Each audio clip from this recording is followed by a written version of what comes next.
Hey everyone, welcome to the Body Mind Spirit Show with me, your host, Rita Hurry.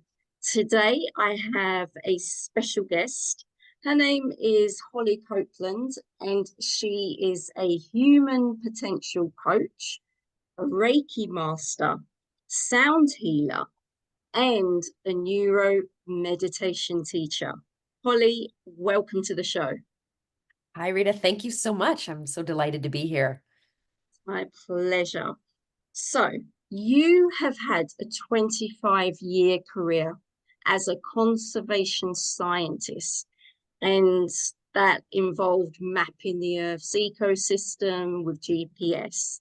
So, can you share a little bit about what led you to take a new direction into healing and inner transformation?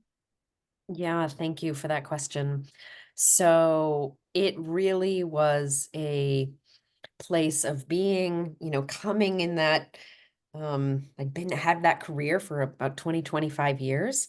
And I was feeling like, wow, I've done all the things society asked me to do, like all the things that I at a, 20-year-old thought was measure of success. So I have two beautiful children and I have a lovely home and I have the job of my dreams and I have a nice, beautiful relationship and yet I'm not happy.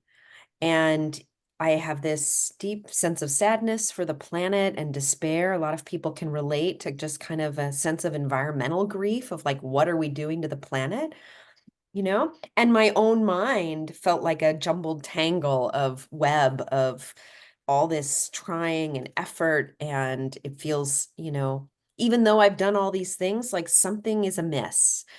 And, I had read spiritual books as a actually even as a teenager. I'd kind of been reading books like Eckhart Tolle along the way, um, but it was more of something in my conceptual mind that seemed like a nice idea, but it didn't feel like a lived, like in my heart, like it was my own lived reality.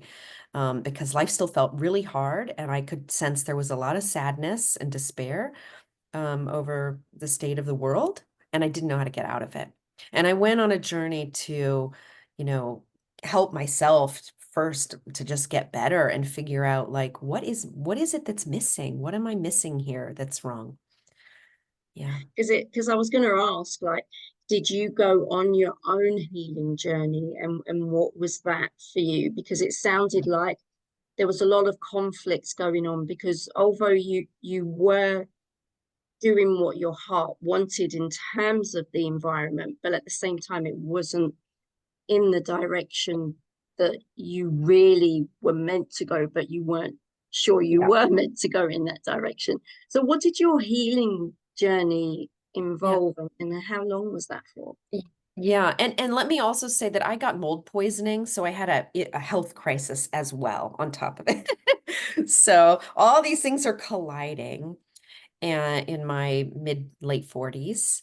Um, and so the healing journey that I went on was first, I had that scientist mind, and I was like, how do how do I get out of this mental calamity in my brain that feels, this space that feels so uncomfortable?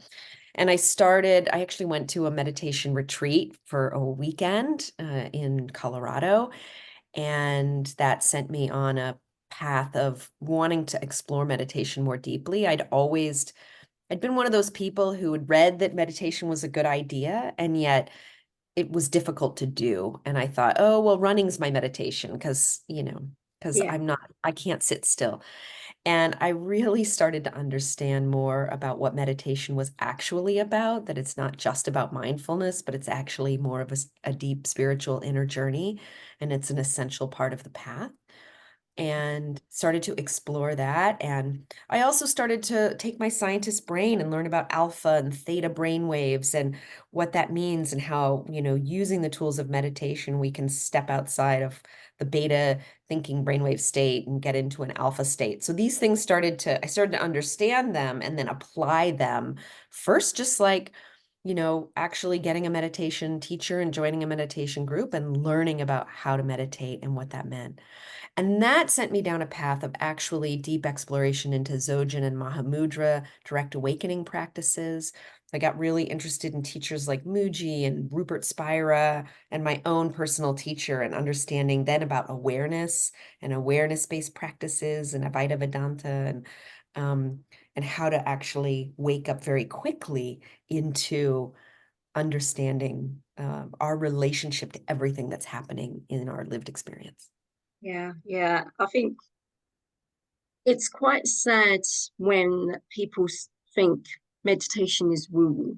It's separate, but one of the things that you mentioned and is great is how the science within meditation is there, and that's almost like it uncovers the proof that meditation is way more powerful than just a woo woo. It's not about just, sitting still and just escaping everything. It is more, it's actually filling your mind, body, spirit with a lot more cleansing and a lot more clarity and focus. Would you agree? Or Oh, 100%. I mean, to me, I'm sure I'm not the first person who've said this. Like, the Buddhists are basically made a science of the mind. I mean, that's actually what that study is. And across traditions, when you really look into it, you see that they're actually investigating the way that consciousness works in relationship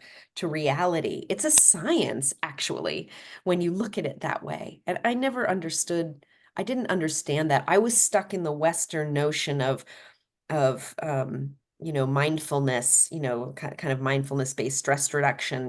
God bless John Kabat-Zinn to bring mindfulness to the Western world. But I had a very naive notion of what meditation was at the time. And somehow it didn't connect in my brain that the whole path to well-being and happiness was actually, could be found by studying and applying the tools of, that Buddhists and Hindu and many different traditions have made of the science of the mind. Yeah. yeah, definitely. I mean, when I studied um, Deepak Chopra, I studied under him in terms of becoming a meditation teacher. And I had done meditation for years before. It actually helped me get over lack of confidence and shyness. And it, just bringing the scientific knowledge, bringing all the knowledge of how meditation goes far beyond what we think it is, just Yeah. was mind blowing to me, even at a stage where I'd been doing it for years. It was like, wow, there's even more that I needed to know about meditation. So I totally agree with you there that we can get stuck in what we think it is, but it's about exploring and just growing with it. So Absolutely. Absolutely. I mean, by no means am I done. And I'm sure you feel the same way that you're not done. Like, it's an unfolding, path that reveals beautiful insights about the nature of reality and who and what we are. definitely. So, I mean, we've kind of touched on this, but how do we transform from an ordinary mind to an awakened mind? Yeah. The path, I mean, this has been studied across multiple traditions. The path that I was taken down was the path of the ancient path of Tibetan Dzogchen and Mahamudra. And in those paths, we see that the nature of our mind is fundamentally clear and pure.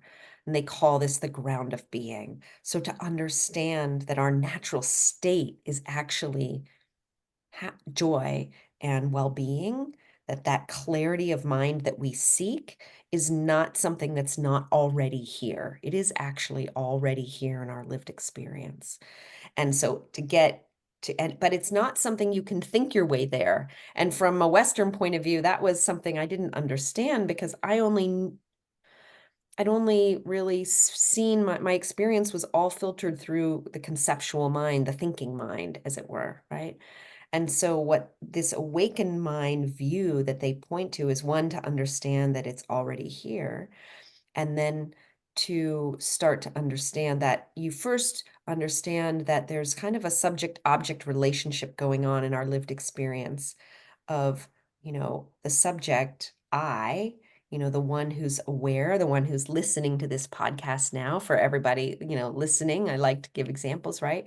That knowing awareness, that presence that's here.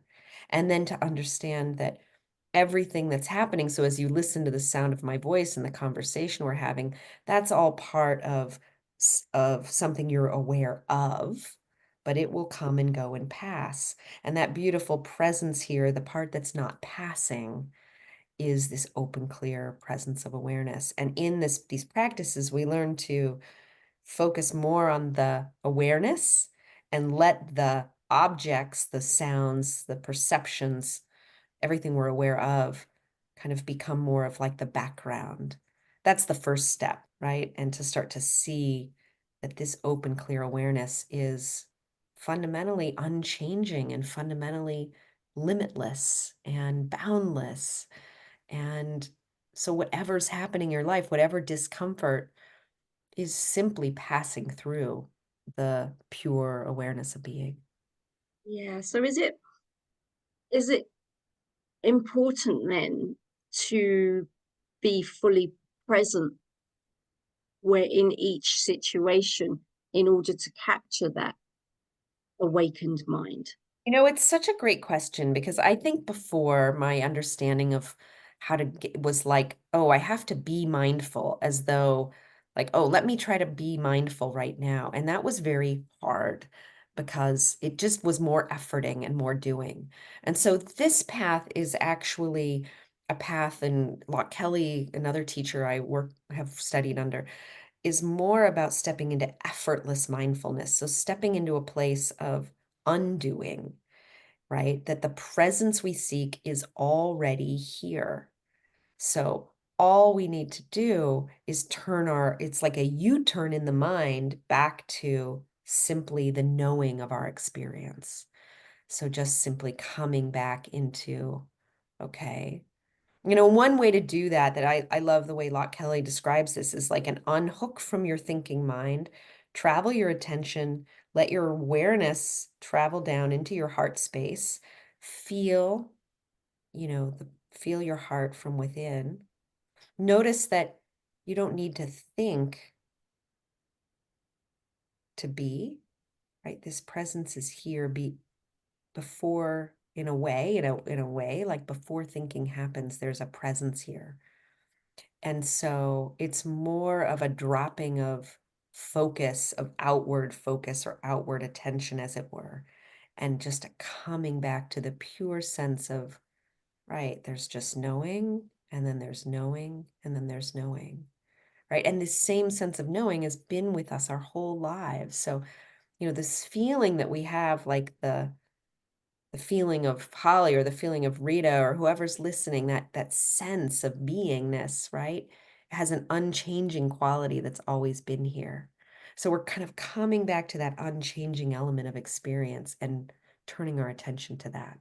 Yeah. So it's almost like you are building that self-awareness. And to me, it can also tap into helping someone build that confidence in themselves, because it's almost like you're coming away from the noise and you're being you and in your essence.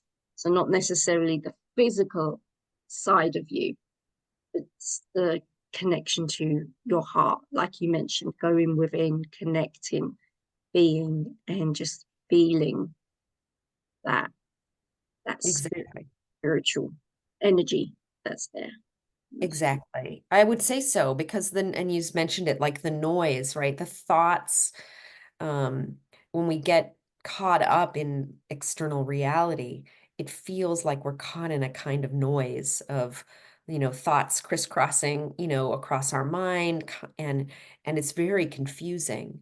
And so the way out, as Thich Nhat Hanh says, the way out is in. But we could also say the way out is here. It's simply to feel, right?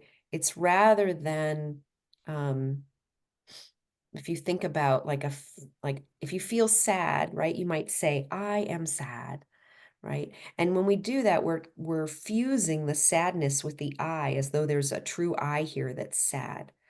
But if we take that statement and we say, I am aware that sadness is present, that simple flip allows us to see there's an emotion of sadness that's present, but it's actually something I'm aware of. It's not what I am. Yeah. Yeah. Yeah. Right. And so it's that coming back to, I am aware. That's what's first. And that I that's aware is fundamentally always open, clear, pure. It's saying yes to everything that's happening in life. It's not rejecting anything. It has all these beautiful qualities that are everything we seek, right? The happiness you seek is the happiness you actually are. You're already, the source of your own radiance. Beautiful. I love that, Holly. I could listen to you all day. Um, how can, like, right now, we are currently going through a humanitarian crisis in the world right now. How can an awakened mind help us through this and, just give us that peace and maybe even help solve this Yeah. current moment in some way? Yeah. So this is the paradox of this to me, this question is like the paradox of being a human being. Such a beautiful question because it goes to the essence of the practice and the teachings. So when we look outside in the world, and this is the trap I was caught in, and I call it like the trap of never enough. There will never be enough. If you're caught in this trap, there's never enough time, money, or resources to quote unquote save the planet or whatever, the ailing mother, or like any of the problems that feel like deep problems in our lives. There's a constant trying to solve them, and we're caught in it's never enough. And if I just fix this, then I'll be okay. If I just do that, then this will be okay. But the thing is it's always coming. There will always be the next thing. In the foreseeable, I kind of came to this in my own kind of way of just recognizing, like, no matter what I did from an environmentalist point of view, I knew there would always be the next big, hairy environmental problem. And I was like, if I live my life this way, I will always be playing catch up. I will never be happy. I'll never actually be able to be happy because these catastrophes are going to keep coming for, foreseeable future. Um, and so the question then becomes, if you recognize that there's always the next thing, um, then you kind of come back to, okay, wait, like just stop. What if we just pause and actually just allow ourselves to come back to the open, clear, pure awareness that's here and stop trying to fix, to be in a place of always fixing, but actually I like to say, put on our own oxygen mask and just come back to the well-being that's here, like to just come back to feeling this open presence that's here. Breathe, feel, know. Stop trying to fix the outside world. Come Mm. back to the wholeness and the perfection that you are. And the miracle of that is when you come back to the wholeness and the perfection of that you are, you it's like you source your own inner radiance, you become that for the world, and that's what the world needs, right? The world needs each of us not to be in despair, not to be feel broken, but actually to come back to our own wholeness. And when we do that, not only do we feel amazingly better and we have energy and we our bodies feel physically better, our emotional state gets better, our thoughts stop being a catastrophe, but we actually become what the world needs, which is a being filled with love and hope and radiance. So we solved kind of two problems at once when we stop trying to fix the outside world. That's the key, is to stop trying to fix everything, but just come back to yourself and your own well-being. It feels like a radically selfish act. Like, wait a minute, I don't have time to pay attention to myself because the world's on fire. But the world needs the firefighters who are prepared and ready and, hey, I'm here to help. And how do you do that? How do you become the firefighter that says, hey, I'm here to help? You go within, you recognize all the same thing that all the teachings across all the ages have been saying, which is that you are whole, perfect, and complete just as you are. And you come back to that and you let that fix everything that seems like a problem. It's true. I totally agree. And I think it is where so many of us, excuse me, are very living our life outside in, and so Mhm. easy to react, always react, living from, well, this hurdle caused me to do XYZ, therefore my whole calmness is gone because I need to react to this sort of thing. But it is true, like you said, because the energy is different, the focus is different. And if more and more of us came from that place which you've described, the energy would totally shift. And I do believe, like, as a collective, that Right. can help the world with what Yes. it's going through. So we Exactly. need more of that for sure. Yeah, I mean, it's been said in so many ways, but we all know this is the essential truth, right? I mean, Martin Luther said, right, hate cannot dispel hate, only love can do that. Darkness cannot dispel darkness, only light can do that. I mean, that's it, right there in that beautiful saying of his, right? Only light, only love is actually what will fix this. But we can't ask others to do it if we can't find that ourselves, right? So we have to go in and find it. How do you do that? You come back to your breath, you come back to the the awareness, to the perfection that you are, and all these beautiful doorways. There's so many different teachings that help people on that path. That's what I do now, is to help people find and see that. Yeah, that's beautiful. And thank you for sharing that. Hmm. What is the 10-minute life hack? Yeah. So the 10-minute life hack is what we've been talking about and what I've been pointed at, which is awareness itself. So, I mean, I had heard this, I think I first heard this, I heard Eckhart Tolle talking to Oprah Winfrey about you are not your thoughts. And I remember the first time I heard that, and I was like, wait a minute. What do you mean I'm not my thoughts? And something clicked, but the teachings from Zojan and Mahamudra take it into for me, a much deeper place.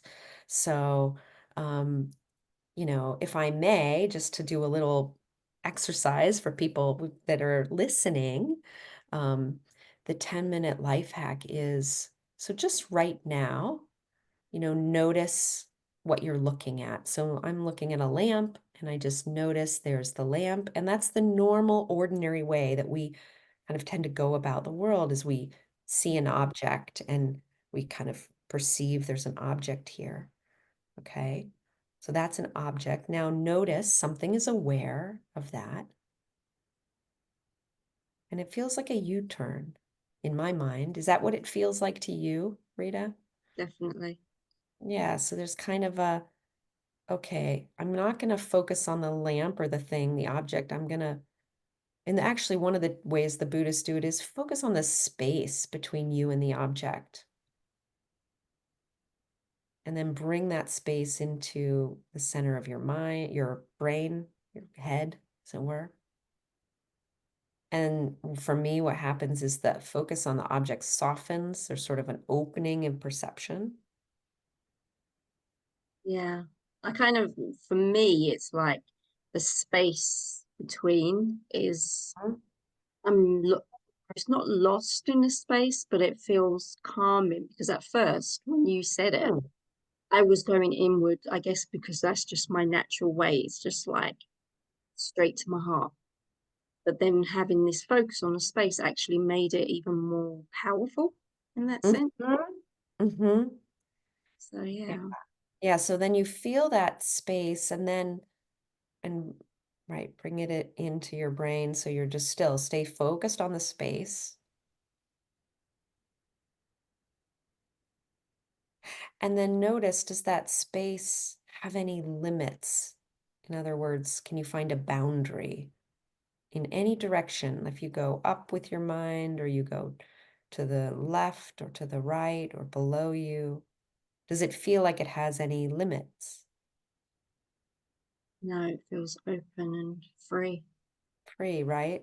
Mm. And then notice again, keeping your awareness holding on this, on awareness itself. Feel, does it come and go in time? In other words, is it always going to be here? Or is there a time when this will stop or ever has stopped in your experience? I would say definitely if I'm starting to go into my head, then it stops. But just allowing it to be, it doesn't stop. I bring my awareness back to the space. Right. Even if you go into your head, though, ask yourself, something is aware that you went into your head, right? Mm. You know, in order for you to tell me that, you Yeah, have to have awareness, right? yeah. So it really couldn't stop then, right? No, because it's like a flick of a switch. If I flicked it one way, it'll take Yeah, me back there. And if I flicked it the other way, it would take me back to my head. If that makes right. sense. But either way, there's Yeah, awareness that was there, right? yeah, Same yeah. with sling with sleep, right? If you say, how does it go away when we sleep? Well, it can't, right? Because if Mm, I ask you how was your sleep, you know how your sleep was, right? yeah, So awareness is ever present, timeless, right? So it's the timeless and boundless aspect of all experience. mm. And then ask yourself, is awareness rejecting any aspect of your experience? It's a neutral energy. Right.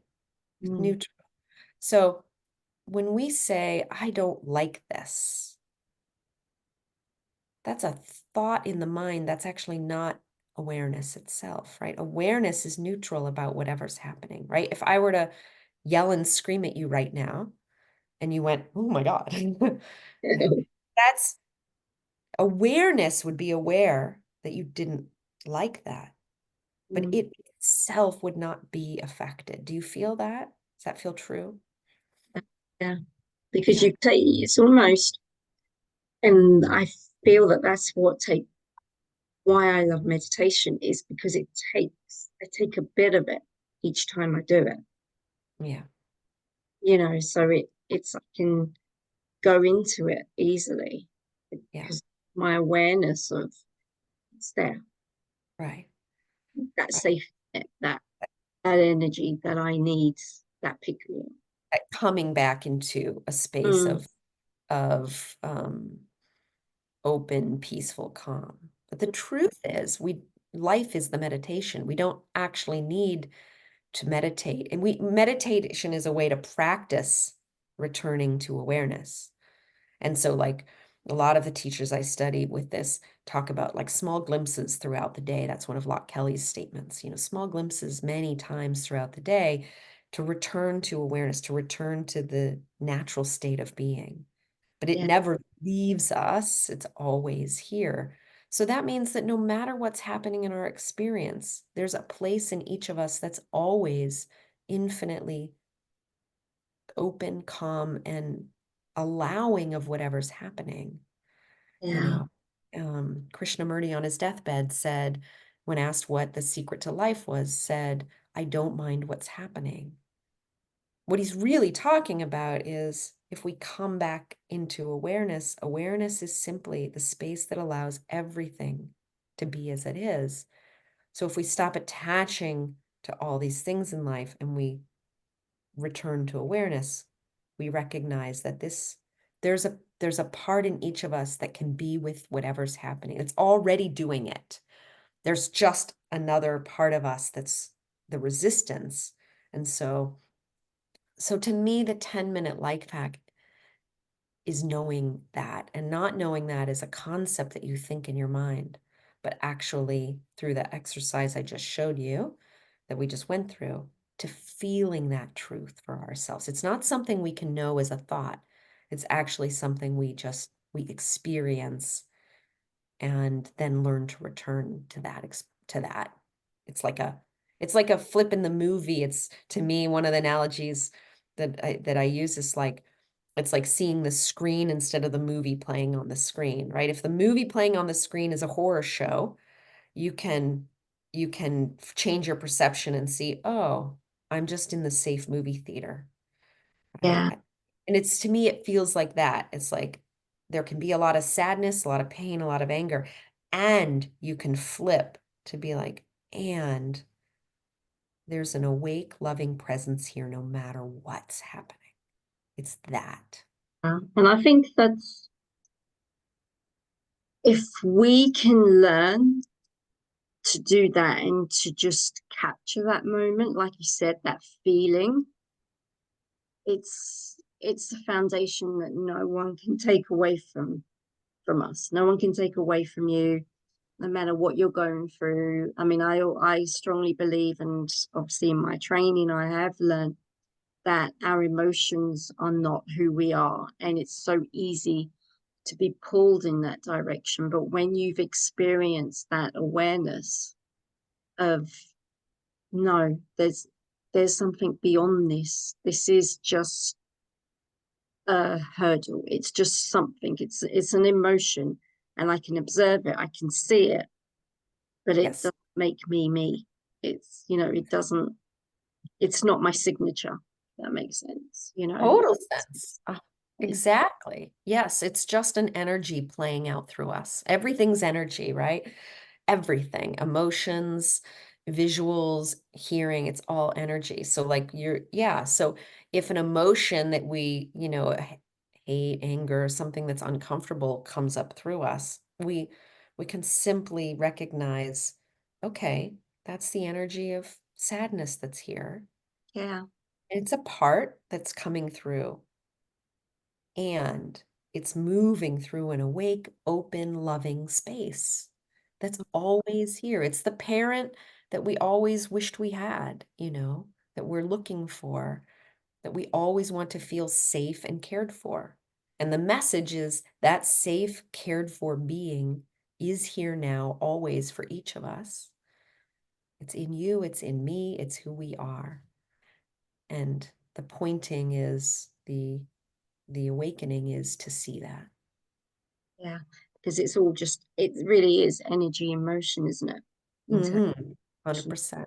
Yeah, Okay, so you also do sound healing.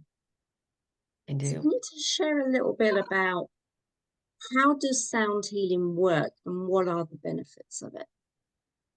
Yeah. So to build off of the conversation where we just left off, it's perfect, right? So if I teach a process that I call inner rewilding, and the first step is awaken. It's Yeah, awaken, attune, allow, and align. And we just talked about the miracle of awakening. But then the next part, it's like this attunement to the subtle energies that are flowing in our, through the universe, right? And through us, that we are and we're a part of. And everything is energy. And sound, like I work with primarily with tuning forks, right? Have an ability to help bring coherence into the energetic field. And so what we experience as sadness or anger is, in the training that I've had, like a dissonance in our field. It's a it's an incoherence in the field. It's a place where energy isn't moving because we've frozen, because it was too traumatic, it was too hard. Something in our life, as often in our childhood, maybe karmically from the past, you know, caused us to feel like, you know, stuck, in other words, right? And that energy is stuck in our field somewhere. And we experience that as the pain of an emotion, for example, or a physical pain also, right? And when we bring a tuning fork or a coherent sound bowls into our energetic field, it can help bring coherence to those knots, that flow of chi that's not flowing, and help it move. And when that happens, that is the healing process. Energy moving and flowing is what we experience as healing. So to me, sound healing tools are this beautiful, very direct way to get energy moving again. There's many tools, right? But to me, that's the one that I've found to be particularly effective. And I can do it because it's a quantum field and because we're all connected. I can do it with someone anywhere in the world, and they will experience this release of energy. It's amazing. So is it obviously it sounds an appropriate word that I've used there, but it's basically a particular sound just kind of awakens that issue, that whether it's a physical or emotional wound that's going on in the body. Does it work with a lot of things, like, say, for example, there's many people like in this era that have got money blocks and maybe are struggling with grief and bereavement and things? Does it just kind of open up anything in terms of that, or how do you know which sounds to go for? Or Yeah, those are great questions. So I've worked with people with so many different issues: abundance, grief, sadness, anger, lots of different things. So I haven't found something that it doesn't necessarily won't work for. How do I know what tuning fork, or what frequency? In biofield tuning, we primarily use a set of 10 or 12 forks that are like based on the Fibonacci sequence. So some of the frequencies that have like 512 or 428 or 174 that have been known to promote healing in the body. So these are like tied to sacred geometry, and were discovered many centuries or thousands of years ago by in the various healing arts, the Hathors, and different civilizations have understood these and brought these frequencies forward to us today. So for me, it's not so much a matter of finding the exact frequency as using one of these sacred frequencies tuned to sacred geometry that promotes healing in the body. And then it's more about the way that I do it. So in biofield tuning, we move through that biofield, or the energetic field in the body, that each of us has an energetic field, a torus-shaped field that extends about 6 feet from our body. And we have our chakra system, a system of, energy wheels through the body. And in biofield tuning, we bring the forks into the field and comb through the field, searching for dissonance, and then allow the body listens to that dissonance and then will attune itself to the fork. It's like if you've, for the musicians, if you had an out of tune instrument in an orchestra and you're kind of tuning up to the A note, I think the body like naturally will tune itself to the coherent frequencies that are presented. But it also is a way of coming through the field, searching for these literally like tangles in the field, and that's what I do, finding them and holding the fork there and allowing that energy to release. yeah, when you're explaining that to me, I have this image of someone stuck in a maze, and there's this sound or this person shouting, that's actually leading them out of it, like they're stuck, and but it's guiding them out almost. I mean, that image just came up to Love me. that. Is that right? Yeah. Love that. Yeah, absolutely. I think that's true. And we're stuck in a maze when we are in pain, and it's like the light shining through, cutting through, it's like somebody opening a door in the maze that we can't find our way out of, and like, oh, there's the light. I think the body's doing that. The body's listening, and it hears that coherence, and it goes, oh, that's what I want. Because I'm sure you've in the work that you do, you've noticed this, like our bodies are seeking well-being. They're always healing, we have self-healing mechanisms built into us. Western medicine totally kind of ignores this. Like to me, fundamentally, all the healing arts, the true healing arts of the world, like Eastern medicine and Hindu, Ayurveda, these are all based on the idea that the body is a self-healing mechanism and it has all this healing built in. If we support it with the right frequencies, whether it's in the shape of a tuning fork or food or mantra or things, all of those are ways of inducing the healing frequencies into the body to support its own natural process to heal. Yeah, I love that. So I like to ask my guests one final golden nugget that they would like to leave the audience with from your expertise. What would Mm. that golden nugget be for you? You know,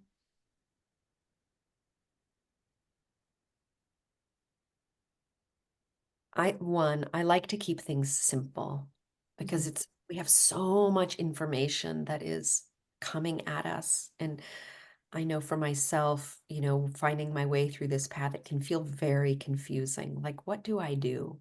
Right. And my very favorite thing that I always ask my clients when we're working together is just to pause, take a breath, feel into your heart, and whatever you're facing, just ask yourself this one question. What is the next most loving thing I can do? You really don't need to know any more than that. Right? The solution is always found in being loving, and that includes to ourselves. So that doesn't necessarily mean extending yourself out for somebody else. It's like you are included in that question. So if the next most loving thing to do is take a nap to for your own well-being, then take a nap, you know, or take a bath, or take a 5-minute step in the sunshine and breathe. It's that simple, actually. Like it all is that simple. A Um, feel good nature, isn't it? It's like, I don't think a lot of us allow ourselves to feel good because we feel, oh no, I can't reward myself. I should just keep on and on, like being a hamster on a hamster wheel, just constantly. But exactly. It's it like you've makes you got to feel get good. off. Yeah. 100%. You have to get off the hamster wheel, That's where I was. I was like caught in the frickin' Groundhog Day of life, where every morning I just wake, I'm like, oh my God, here we are again. All the things to do, all the planet to save, all of humanity, what am I going to do? It's life sapping, it just sucks the life out of you and you'll never catch up. So you have to cut through that and stop that endless cycle. And the way to do that is just what you're saying. It's like, you begin at home. You begin where you are. You begin with what's the most loving thing I can do for myself, for period, right now, and Yeah. do that. And Yeah. and then keep doing that and do it again and do it again and do it again. And soon enough, you will find that you are living a better life and things are getting better because you feel better because you're taking care of whatever the next most loving thing to do was. I love that. And that is a perfect ending to our interview, which has been awesome. So where can the listeners, the viewers go to find out more about your services, Holly? Thank you. I love this interview. It's been so much fun talking to you, Rita. So you can find me at heartmindalchemy.com, and all of my offerings are there, including one-on-one work with me. And I have a group session, 2 group sessions I lead a month, that is a growing community I call Heart Mind Circle. And we gather for sound healing and breath work together and some meditation. And yeah, and a master class I have. So yeah, all of that's at Heart Mind Alchemy. Brilliant. Well, thank you, Holly. You've been an amazing guest, and there's a lot of things that we've covered. And I think a lot of people are going to get a lot from it. I know I keep mentioning a lot, but yeah, but definitely, I think I love the fact that it can be such a simple teaching, but sometimes we do need those reminders because we tend to overcomplicate things. But just remember to go back to simplicity is the message and the awareness, which is a simple thing, but yet sometimes we just ignore it. So thank you for bringing that message back out to everyone today. You're so welcome. Thank you.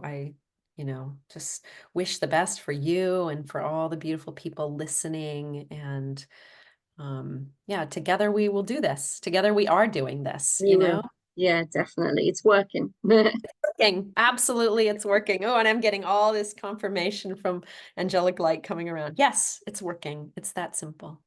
Brilliant. Well, thanks again, Holly. You've been amazing. Well, everyone, that's it for another episode. As I always say, stay safe, stay happy and strong, and trust in who you are. Until next time, take care. Bye.